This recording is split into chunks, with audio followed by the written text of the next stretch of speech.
I've done so many auditions, just apparently not as many as they usually do. And I have found that I find it hard to get in the room. Like once I'm in the room, I'm, like I don't mind. It is what it is. I either fit the brief or I don't. But it really does kind of get to me sometimes when I can't even get in the room. The dancer died twice, and tonight we're gonna chalk them out. It's the podcast that talks about what dancers shouldn't talk about. Connecting all dancers from aspiring to retire. We had those conversations, yeah, we're here to light the fire. The dancer dies twice. Welcome back, everyone, to The Dancer Dies Twice. It's the podcast where we get to shine the light on dancers' lives from outside of the spotlight. And today's guest, I got someone really exciting. They're coming in red hot into the industry. She's from Sydney, a very exceptional dancer to say the least. Has made her move over to LA recently and doing some big things over there with some big artists working on big stadiums. So without further ado, I'm going to introduce Georgie Fabien. Georgie, hey. Hi. How you doing? I'm great, thank you. Very hot and sweaty over here, but doing good. How are you? Awesome. I'm good. Yeah, not too bad. Look, before we get started, I just want to say, well, first of all, thank you very much for jumping on board. But I wanted to just make note that, you've been popping up on my feed and I've noticed you putting in the work and, you've come up recently, and I was like, I remembered a time when I reached out to you for a collaboration a little while ago, and I remember the way that you carried yourself through DMs, and I was like, this girl knows what's up. She knows how to conduct herself as a professional, and I was like, this girl's gonna, as long as she hangs in, she's got no issues whatsoever because your dancing's awesome. So it's awesome to see hard work pay off. And that's all I say. I just want to say congratulations, and it's inspiring as well to just see perseverance like that. So, So thank you. No, thank you. Nice to hear it. You bust your ass for however many years, and things start finally paying off. So it's nice to get recognition. Thank you. No worries. So I guess at the very start, we just get to know a little bit of a backstory. So, do you mind just filling us in on how you came to dance and a little bit of how you got into the space of where you are right now? Yeah, of course. To keep a very long story short, and we all know I like to go in 7 different directions and give subcontext and my thoughts and feelings towards everything. But I kind of grew up in a really small rural country town, so rural. There's more pubs than there are schools, no hospital, small country town. Shout out Gogong. And I was there until I was about 15. My dad's a musician, so I was kind of surrounded by music growing up. Our background is very dance heavy, music heavy kind of culture. So I was kind of brought up with that. You either ride horses, play softball, play netball, or dance. I rode horses and I danced, softball here and there, but did those two. So my mum had me in the studio. And shout out Step Up, my hometown studio. They kind of were really supportive of me, kind of venturing out and doing little workshops here and there outside of the studio, and always brought Marco Panzic used to come out and do my solos. They did everything they could to give me a really good shot. When I was 15, I managed to convince my mum to let me move out of home. So I moved out of home at 15, moved to Sydney. I'd never even been on a train before. I was excited to move to Sydney so I could catch the train. That was crazy. And I started doing what was part-time at the time there. So we would homeschool ourselves Sunday to Wednesday, and then we would dance with the full-timers Wednesday to Saturday. So that was my situation for the first year. I remember the first day I got lost going to Brent Street because I'd never caught a train. And I was literally sobbing, crying, on the phone to my mum in the middle of the city in the pouring rain, what the fuck? But yeah, so I did that for 4 years. So I did 2 years of BSA after that and a year full time. And in that time I had a really interesting run. I went like this, I think, the whole time. I think all my teachers could agree. Like, moving out of home so young, I feel like I burnt myself out kind of in the fourth year. And it took me like 6 months into full time to really get my life together. I was a little bit of a menace before then. But managed to pull it together, and was very lucky to get a lot of opportunities from my teachers in full time. Like, they really had my back and really sorted me out, which I was very thankful for. And then had been kind of obsessed with LA, I guess, from a very young age. Was traveling back and forth, had a couple opportunities with like scholarships coming to LA back and forth. So it kind of felt, I'm spiritual, so I feel like the universe was drawing me there. So yeah, I kind of was saving, like I was going to move the next year the whole time. Managed to work a little bit when I was in Sydney, and I was kind of, bouncing gig to gig and doing the post full-time graduate thing that everyone does. And yeah, I came over actually same day for an audition for my favorite artist. I was kind of crazy. I found out about the audition on an Instagram post. I did not have a visa at this point. Found out about this audition and was like, well, I'm not going to book it sitting in Sydney. Got on a plane same day and flew to this audition. And it wasn't like since after like dissecting the whole situation, it wasn't really the goal. Like the goal was to book the audition, obviously, but it wasn't really about that. It was kind of everything that happened in the pursuit of getting to that, if that makes sense. Like, whilst I was here, I met everyone I needed to meet to sign my visa, which wasn't even in the pipeline at that point.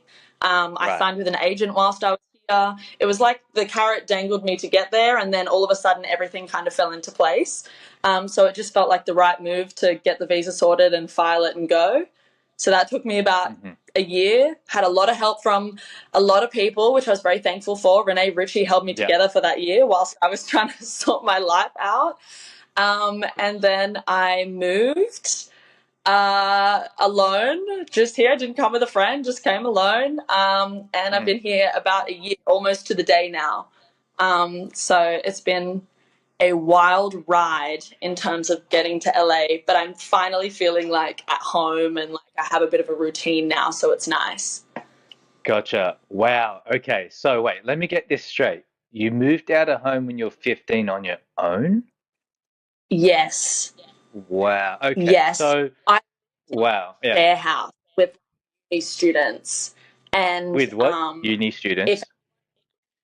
Yeah, like I lived in like this random like share house that was owned by like a family that lived on the bottom floor, and they would like host the house, like homestay.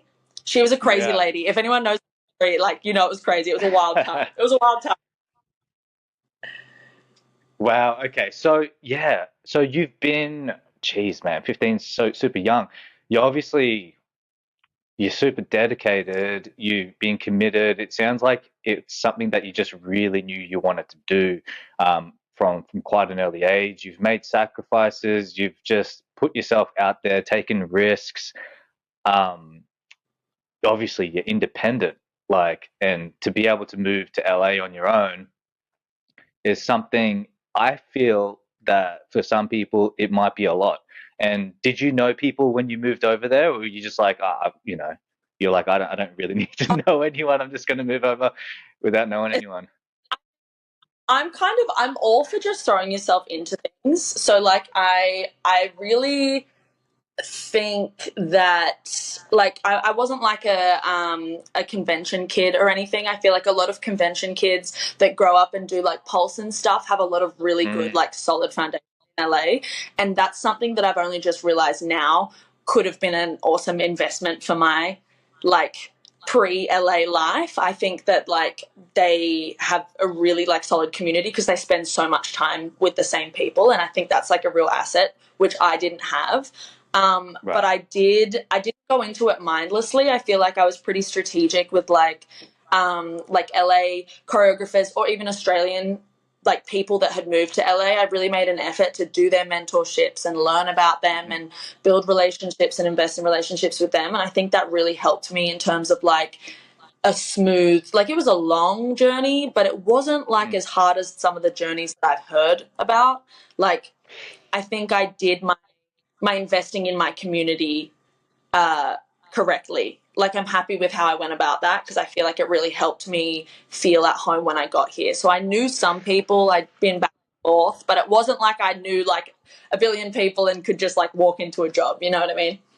For sure, for sure. Do you think, okay, I'm going back because I feel like, you and I, I'm like a different generation, but when you Uh huh. said the full-time thing, right? When you said after full-time, I Yeah. just did that full-time. What is that full-time thing currently right now? I feel like it is, well, for me personally, it was like taking every single class, Mm, teaching ridiculous hours every week. I'm pretty sure, like, mm, even through full time, I funded my full time year.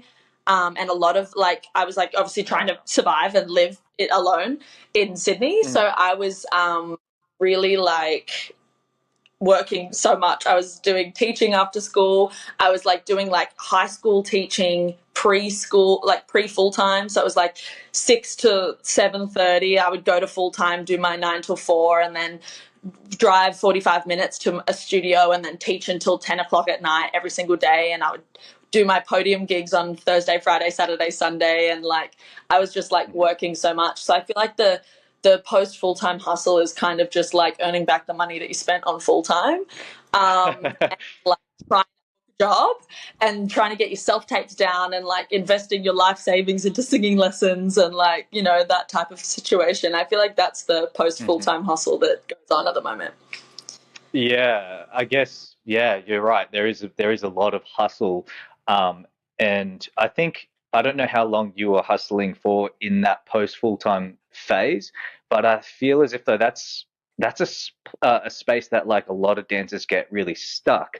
Now, with Mhm. you, and this is kind of like going back to like one of the big reasons, I did wanted to reach out to you to get on here was because I could read the professionalism with how you communicated through your messaging, and I see it's really unfortunate, but there are sometimes super exceptional dancers, but sometimes they don't understand that part of the business, right? That there is a business element to it, and I could tell you understood networking and the positive sides of it and how to conduct it and use it so you can thrive. Now, did you pick that up along the way? Did people sort of teach you how to do these sort of things, or it was just like you kind of, or just you just knew what to do naturally, instinctively? Honestly, I have to give big shout out to my mum. She's a boss lady, runs her own business. My grandma also was like running her own business. Like they're very much giving like boss lady women in power vibes. Very Mm, savvy on the business front. So I feel like I was like mentored from a very young age. And just like I was around adults in business growing up because I lived with my mum. So I was kind of like in and around her work environment. And she manages a lot of people and had to go through a lot of like, all of the ups and downs of business. And I experienced that next to her for my entire life. She still owns her own mhm, businesses and companies, that sort of stuff. So I think I was very, very lucky in that sense because I definitely inherited that off her. Um, but in terms of just like kind of molding as I went through, I also feel like that's something that I was really interested in. I like the idea of running my own business and being my own boss and doing my own thing. I really enjoy mm. being bossy. So that was something liked. So I think, and I was like, kind of resonated well with people who had that similar kind of mindset and were in those Mhm, situations, which meant that I was surrounded by a lot of people doing that anyway. Like, a lot of my closest friends are very entrepreneurial. Like, my mm, first like solid friend group in Sydney was Daniel Weingarten, Laura Watson, Sasha Kendall, and mhm, Ben Montague, and they're all producers, choreographers, cinematographers, dancers, like super successful in their realm. And I feel like, like when you have that kind of energy, you're just surrounded by, you attract those people. And then in turn, you kind of bounce off each other. learn together. So I feel like I was lucky with Yeah. that. Gotcha. Well, man, that makes a lot of sense. And I think, yeah, this generation, especially with you guys have these, tools now with social media and that. So I couldn't even imagine what it would be like with the ideas that you could come up with bouncing with people in that same space. So yeah, it makes a lot of sense as to, being able to sort of like use it to your advantage and progress on forwards. So I guess now moving into just sort of like where you are, you mentioned that you that's so crazy that you said that you saw this audition on Instagram and you're like, okay, like I'm just gonna go. That is awesome. And I know you said you're a little bit spiritual, but you're right. It's like Crazy. there are things that line up and the stars line up sometimes, and you're right. It's not like you're going for that specific thing, but because you've put so much work behind you, and that's what I'm saying, like I could tell, all that hard work you've been putting in. It's so awesome. And can you just fill us in a little bit about that experience of just I getting that This gig? is my favorite story to tell. This is my favorite story to tell. So I am more than happy to yap about this. So basically, the situation was I was on my way to a job in Melbourne, actually, which was I was assisting with choreography with a friend of mine. Lucky it was a friend of mine. Otherwise, I would have been slaughtered. But it was, and people listen to this and go, "You're crazy." I was about to get on the plane. I was at Sydney Airport. I'm scrolling Instagram, and this like video of like Doja Cat's, and that's my favorite artist. I would love to dance for her. That's like my like, oh my gosh, I want to tour with Doja Cat. So I saw a video of her recent like festival tour, put it on my story, and I was like, one day I'm gonna dance for Doja Cat. Like I was like, how old was I? Like would have been 20, 21. 21 at the time. And I put that on my Instagram.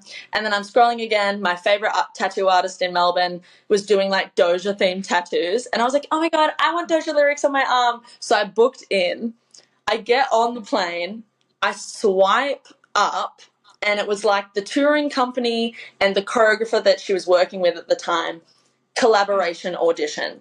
And so I knew, because I was giving super fan vibes at the time, I was like, I know who this audition is for, right? And I was like, it just feels weird and aligned that I just posted this, that I was going to dance for her and then booked in for my Doja themed tattoo. It just feels like I should go. So at this point, the plane is in the air.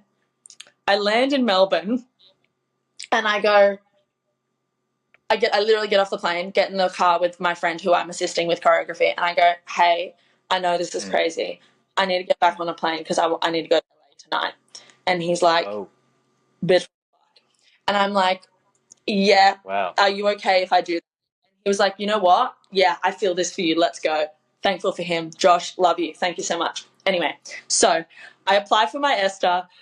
It bounces back straight away because I was like, sometimes it takes a couple days and I needed to leave that day.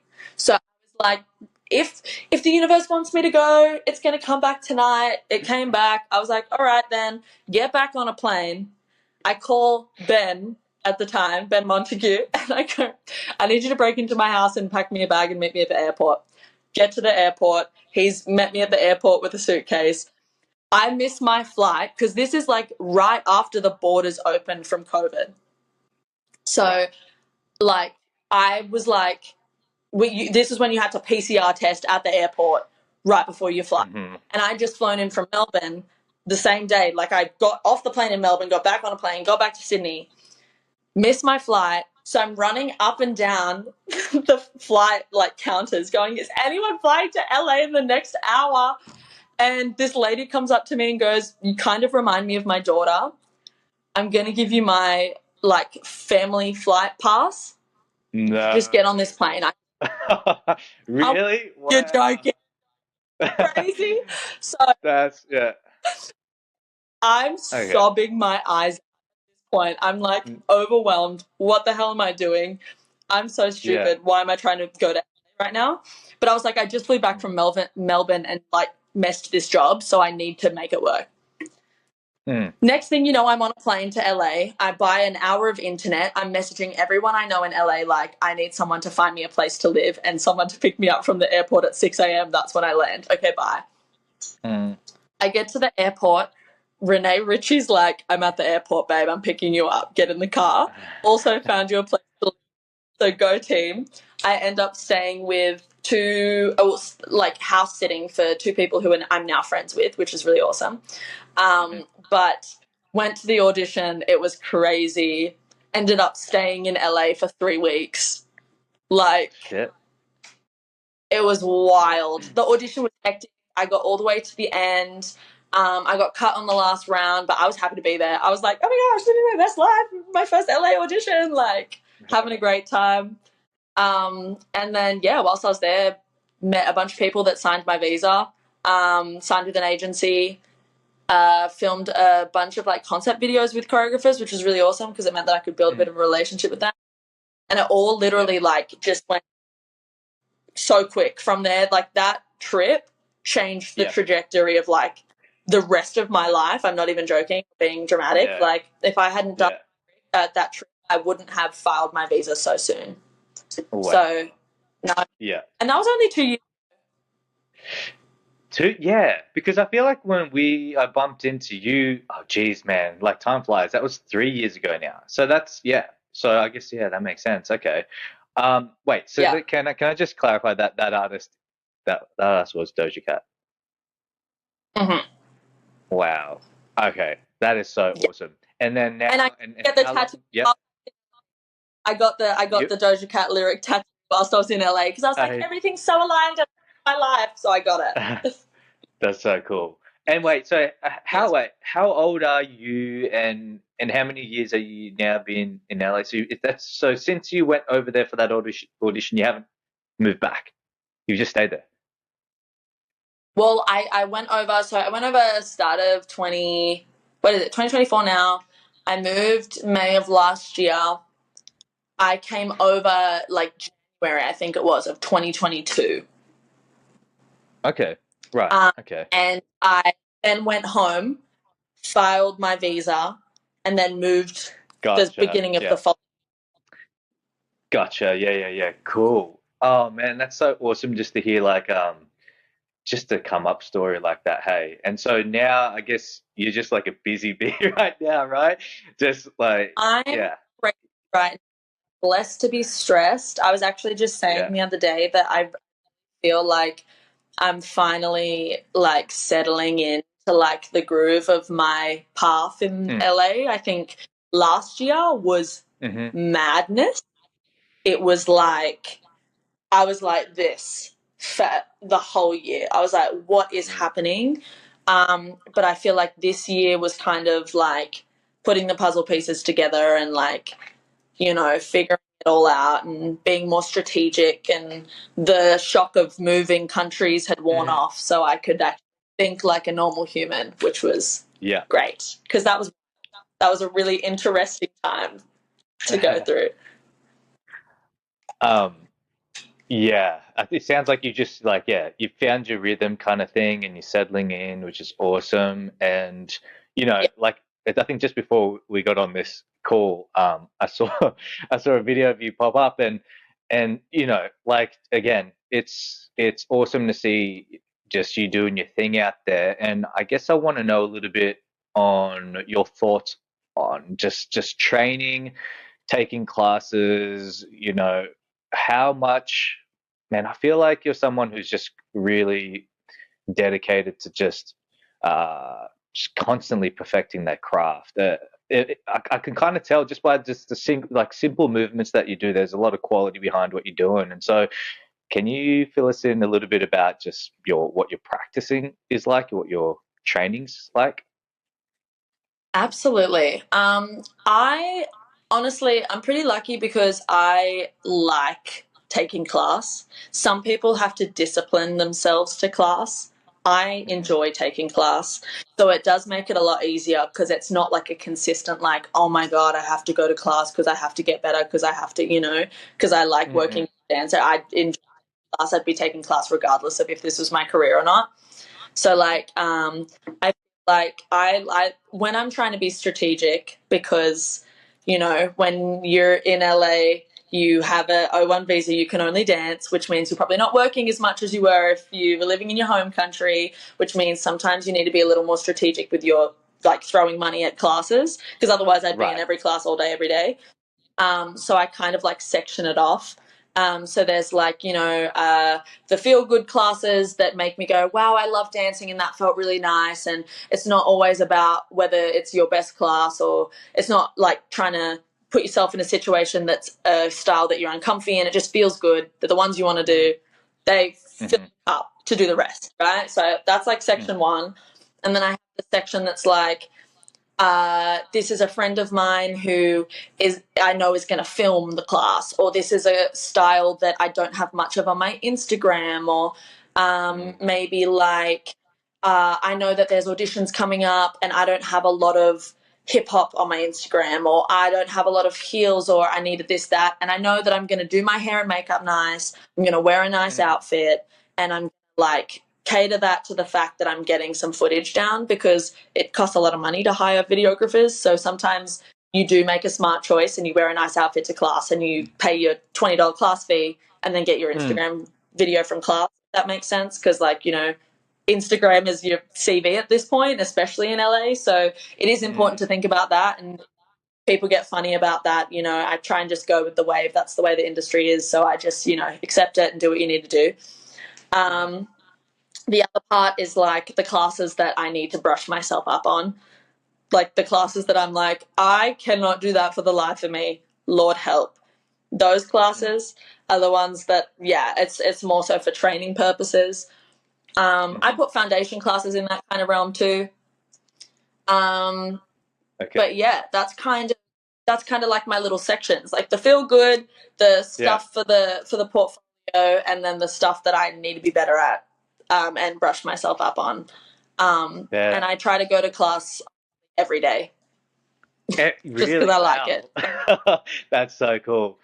Okay. Wow. So I love how you break that down. You got your feel good classes, you've got kind of like your business sort of type classes, and then your kind of growth and stuff. That's awesome. You mentioned about Instagram just then, and how it's pretty much a CV these days.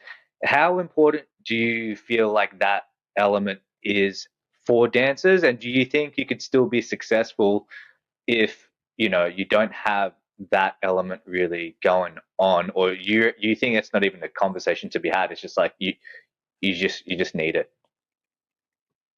I think for me, the way I think about Instagram and social media is more of I would rather someone tell me to my face, I don't like the way you dance and you don't fit the brief for this job, than your Instagram's not up to par, we can't book you.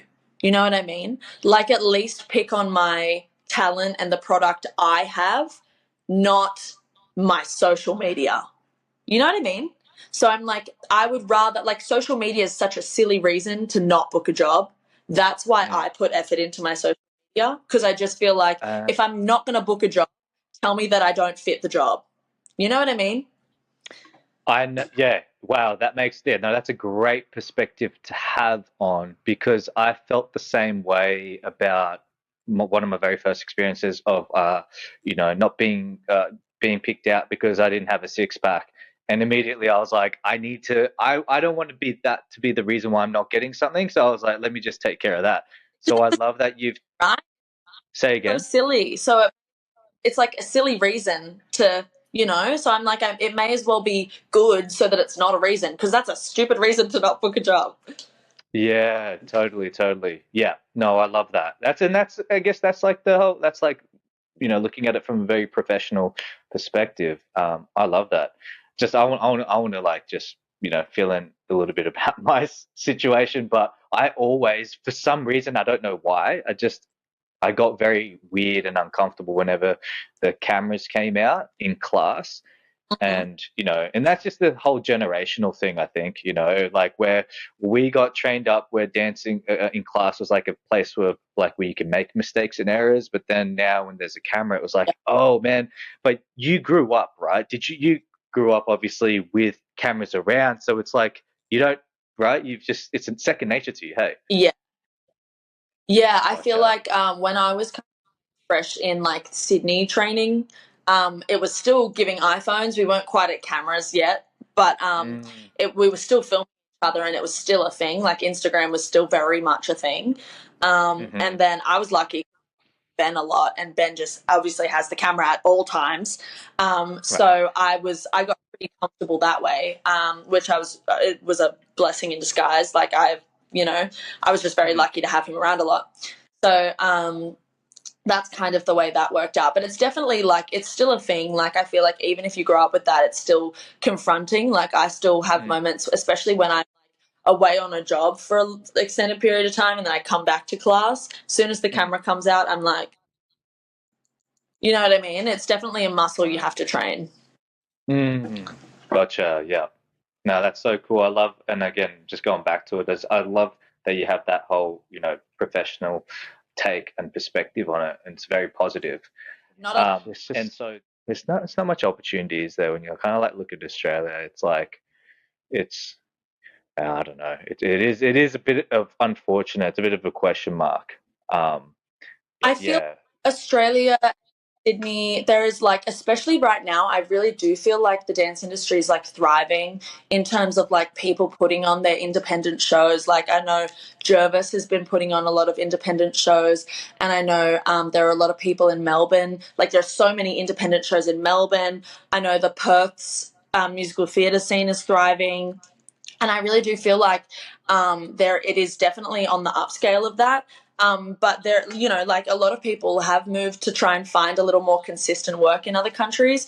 And I really hope that for the people who want to stay in Australia, because not everyone wants to move, you know what I mean? Like some people want to stay in Australia. So I really hope that like companies that are in control of the funding towards dancers and showbiz can really start to see the value in the dancers and the performers for that. Because there's like things like, like The Gap just used dancers for their whole campaign and it went so viral and it went massive, and all of the music videos that are going super viral and like worldwide right now are because of the dancers and the choreography. So I really hope that those companies start to see the value in the dancers and can really like bring the community up, because when there's no funding, there's less jobs. So it's like, it's really not in the hands of the dancers because the talent's there.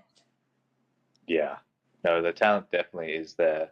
And look, I don't want to keep going around in circles, but I wish and hope that things do change. And, I guess if you were to look back in your come up to where you are, do you feel like it was just, I guess, what am I trying to say here? Do you feel like LA was inevitable because of the lack of possibilities and stuff that's in Australia? Do you just think like, would you stay in Australia? Maybe if these opportunities I'd love it here in Australia, would you stay? Moving from Australia has made me appreciate Australia more than I could have ever possibly appreciated Australia whilst I was living there. I think I was like, oh my gosh, LA, and like, it's going to be so amazing. And then I come here and it is. I'm loving my life. I think I made the best decision. I'm thriving for myself and what I want to do. But in terms of like everything, I do really miss Sydney. Sydney was just the best. It's such an amazing city. And, like I miss there's a lot more consistency in terms of like side gigs and things like that. It's a little more regulated. It's less scary. There are a lot of places like, LA's kind of scary sometimes. So I do miss that side. But I think for the jobs that I was kind of wanting to tick off my bucket list, they were in LA. So I just felt like that was the right move for me. And I like that I can train all day and go to class all the time, and kind of like that like laser focus, I just want to dance all day every day kind of thing. That's me. I'm that person. So I feel like that suits the LA lifestyle, and that's why I think I wanted to move here. Gotcha. Amazing. Any goss at the moment?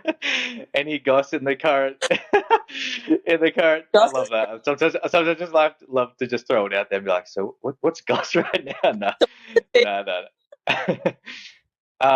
What job wait, you just did, I remember seeing it. You just came off like it was a state, what was that job that you were doing on this? It was a stadium gig that you just did. Yeah. I went and I performed with Maluma in Monterrey, Mexico. Nice. That's right. Yeah. Was that Yeah, man, geez, like I saw the photos. Like, how many thousands of people was that? I That's think they pretty said, crazy.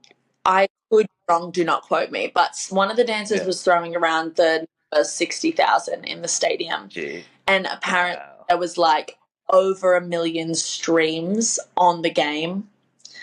So that Wow. was crazy, crazy, crazy.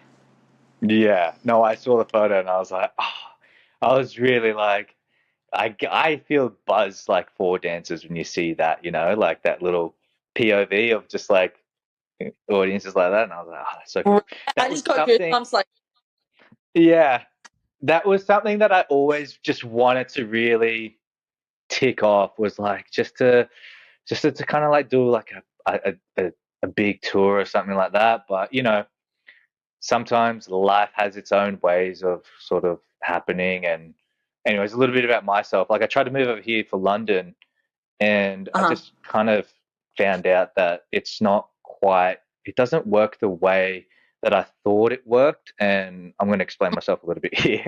Uh, Yeah. so, in Sydney, it's like you have an agent, you go audition, and it doesn't matter who you are. Like, it's like, all right, if you smash that audition and you get through, you got the job, right? What I found out here in London was that, like, even if you have an agent, that doesn't necessarily mean you get the auditions, and then you got to network to get to know the people to get the auditions to have a chance. And I was like, I'm 35 this year, and I was like, do I have it in me to really, you know what I mean? I feel like I only got a couple of years left, but I was like, oh, I'm like, I don't know how much energy, how much of it, I had to weigh it up. So is LA like that too? Do you need to know people in order to be able to get in for auditions? Or it's like, all right, it's cattle call, and if you do well, you get it. No, no. Gone are the days, apparently, I've heard. I was not here on the days of like LA auditions being every week. That was before COVID. I think auditions have dwindled out a little bit since then, I've heard. That's what I've been told. Wow. Um, I still feel like I've done more, well, I have done more auditions in the last year than I have in my entire life in Sydney, because the auditions that you kind of do in Sydney are more musical theatre based. I feel like the commercial jobs are a little more direct booked. But here, True. I've done so many auditions, just apparently not as many as they usually do. And I have found that I find it hard to get in the room. Like once I'm in the room, I'm, like I don't mind. It is what it is. I either fit the brief or I don't. But it really does kind of get to me sometimes when I can't even get in the room, because I'm like, you know, for example, like I was on contract for 3 months. And so there was a specific choreographer who was teaching class during those 3 months. And I obviously couldn't do the class because I was working. And then when I came back, there was an audition, and that choreographer was holding the audition. And I said to my agent, I would love to audition for this. Please get Right. me in the room. And she was like, do any of the classes? And I was like, Mm, no, I was on a job. And she was like, well, I can't get you in the room if you weren't at the classes. And I was like, but I was on a job. Like, I was trying to right. work and I was trying to do what I was here to do. Like, why can't I go to? There's just so many Mm, people. They have to cut people out somewhere. You can't have every single yeah. dancer in LA at every audition. Um, Yeah. but yeah, I learned the hard way that time taking time in LA and just being here and knowing, getting to know people and things like that is honestly just as big of a part of the industry as training is. Yeah. Okay. Right. So yeah, taking class. It sounds like it is a very. I mean, it's hugely, massively important. But I think when we'll talk about it, everything when you look at it and you break it down, you're like, okay, well, this makes sense and that makes sense. But I sometimes feel like when you think strategically like that, then you sort of lose that organic authenticity of it. And I think that's a massive thing as well, is that people actually just genuinely want to be able to connect with one another. And like you said, you were like, I wasn't even looking for this thing, and it just sort of happened. And I think I'm coming full circle here right now. But yeah, I think, would you say, looking back, and if you were to give a little message to your younger self right there, would that be something you would say? or let me rephrase that. Let me ask that question again. What is a message to your younger self, in order for you to, I don't know, for your recent come up? Just a word I of feel wisdom like to your younger self. yeah, I would just be like, keep kicking and stay delusional. I would just be like, stay as delusional as possible. That's one of my superpowers. I'm delusional as fuck. And I'm like, someone could tell me to my face that I'm untalented and I will never work in the industry, and I'll be like, watch me. You know what I mean? Gotcha. It's kind of like, almost like in a happy way because I love it, but like, I like I just like what I do. Like, I just like Mm. it. So I'm going to do it anyway. Like, obviously, the goal is to work. I want to work. I'm determined to work, but like, I just like it. So I'm convinced that I will write down everything I want to do and I will think about it. And I know that my work ethic will drive me to the places that I need to be, and divine timing and the universe only puts me in rooms that I'm meant to be in, and all that spiritual Buddha floating on a lily pad stuff that people roll their eyes at. I feel all of those things. So I think staying delusional, I would just tell myself to stay delusional. I've been delusional since I was like popped out the womb, and it has helped me because like there are so many like shitty things that happen, like it ebbs and flows, you know what I mean? Like it's just like this Mm-hmm. all the time, and you can only really get through that if you are a little bit delusional. Mm. So that's why I'm Oh, still I love kicking. that. I love that. I love that. Thank you so much for sharing that with us. And I'm going to remember that too. Yes. I'm going to, just stay a little bit delusional myself. And Mm-hmm. I want to say, again, like it's inspiring and it's so awesome just to see hard work pay off. And Georgie, before I sort of make this pod come to an end, is there something that you want to just share with any kind of work that's coming up soon, or something that to keep eyes out on, or anything like that you want to plug towards the end here right now? Yeah, I mean, I post a lot about my classes I'm teaching. I teach a lot online as well. I have some really cool projects that I'm working on in LA, some like little shows that my friends are producing, which are doing really well at the moment. There's shows coming up if you're in LA, Western Revenge, go check it out. Um, what else do I have coming up? Oh my goodness. That's kind of the next like couple months. Is going to be kind of that sort of situation. Summer's nice and chill. We get to enjoy the Mhm. sun and lay by the pool in so that's kind of the vibe. But yeah, go check out Western Revenge on Instagram and keep up to date. I don't know, I post all my stuff, my choreography, my bits and bobs. And if anything's on, I'll be posting on my Instagram. Amazing. Alrighty.